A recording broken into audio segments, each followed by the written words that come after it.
नमस्कार विद्यार्थी मित्रांनो. चला तर आज आपण जी-एम-सी पुणे ससून हॉस्पिटलची जी भरती प्रक्रिया झालेली आहे, तर त्या संदर्भातलं आलेलं हे 26 फेब्रुवारी 2026 रोजीचं महत्त्वाचं अपडेट आहे. ससून रुग्णालयाची गड्ड संवर्गातली जी भरती प्रक्रिया झालेली आहे, IBPS कंपनीमार्फत जी आहे, तर ऑनलाईन परीक्षा घेण्यात आलेली आहे. आणि या परीक्षेमध्ये पात्र झालेल्या उमेदवाराची डॉक्युमेंट व्हेरिफिकेशन संदर्भातले अपडेट जे आहे तर ते प्रसिद्ध झालेले वर्ग 4 गट संवर्गातील सर्वसेवा भरती ऑनलाईन पद्धतीने गुणवत्ताधारक उमेदवाराची कागदपत्र पडताळणी जी आहे तर ती आयोजित केली जाणार आहे. वैद्यकीय शिक्षण व औषधद्रव्य विभाग मंत्रालयाअंतर्गत ही भरती प्रक्रिया जी आहे तर ती आयोजित केली जाणार आहे आणि त्याच्यामध्ये ऑनलाईन पद्धतीने एक्झाम घेण्यात आली होती.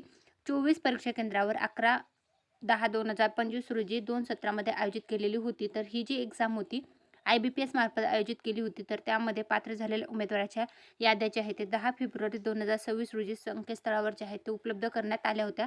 10 फेब्रुवारी 2026 रोजी प्रसिद्ध करण्यात आलेल्या combined list qualify candidate descending ऑर्डरनुसार जे आहेत मार्क लिस्ट जे आहे तर ते उपलब्ध करून देण्यात आलेले आहेत आणि त्यामध्ये गुणवत्ताधारक उमेदवारांची कागदपत्र पडताळणी 4 मार्च 2026 ते 7 मार्च 2026 या कालावधीमध्ये BJ शासकीय वैद्यकीय महाविद्यालय पुणे यांच्या इमारत 4थ्या मजल्यावर स्किल लॅब शेजारी हॉलमध्ये आयोजित करण्यात आलेल्या तज्ज्ञ हे गुणवत्ताधारक उमेदवाराची यादी या संकेतस्थळावर प्रसिद्ध करण्यात येत आहे. तर गुणवत्ताधारक उमेदवारांची कागदपत्र पडताळणीची वेळ ऑनलाईन अर्जामध्ये नमूद केलेल्या माहितीनुसार व जाहिरातीमध्ये नमूद क्रमांक 8 खालील मुद्दा 7 खाली नमूद केलेल्या सर्व मूळ कागदपत्र व छायांकित प्रतीसह आधार कार्ड तसेच ऑनलाईन अर्जामध्ये भरलेल्या सर्व डॉक्युमेंट सोबतचे आहे तर ते त्यांच्या कागदपत्र पडताळणी जी आहे तर ती आयोजित केलेली आहे.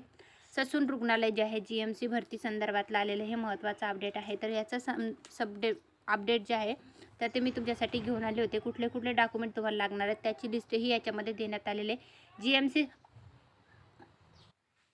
तर हे संपूर्ण डॉक्युमेंट जे आहे तर ते तुम्हाला लागणार आहेत. त्याच्यामध्ये जे आहेत नावाचा पुरावा SSCचा, त्यानंतर वयाचा पुरावा, शैक्षणिक अर्हता, सामाजिकदृष्ट्या मागास असल्याचा पुरावा, आर्थिकदृष्ट्या मागास असल्याचा पुरावा, अर्ज करण्याचा दिनांक जे आहे, पात्र दिव्यांग असाल तर त्याचं प्रकल्पग्रस्त, भूग्रस्त, अनाथ, अंशकालीन पदवीधर, SSC नावात बदल झाला असल्यास त्याचा पुरावा, महिला असाल तर त्याचा पुरावा, आर्थिक दुर्बल घटक, खेळाडू अशा प्रवर्गातून असाल तर तुम्हाला त्याचा पुरावा, मराठी भाषेचं ज्ञान असल्याचा पुरावा, या संपूर्ण डॉक्युमेंट जे आहेत ते तुम्हाला डॉक्युमेंट व्हेरिफिकेशनसाठी जाताना लागणार आहेत. ससून रुग्णालय पुणे यांचं जे भरती प्रक्रिया झालेली आहे गट संवर्गासाठीची तर त्या संदर्भातलं आलेलं आहे 26 फेब्रुवारी 2026 रोजीचं हे महत्त्वाचं अपडेट आहे. तर तुम्हाला याच्या संदर्भातली कुठली माहिती हवी असेल तर कमेंटमध्ये नक्की विचारा. तुम्हीही ससून रुग्णालय पुणे यांचा परीक्षा दिलेली आहे का आणि कट ऑफमध्ये तुमचं नाव आहे का ते नक्की कमेंटमध्ये सांगा. व्हिडिओ आवडला असेल थोडं लाईक आणि चॅनलला सबस्क्राईब करायला विसरू नका. Thanks for the watching.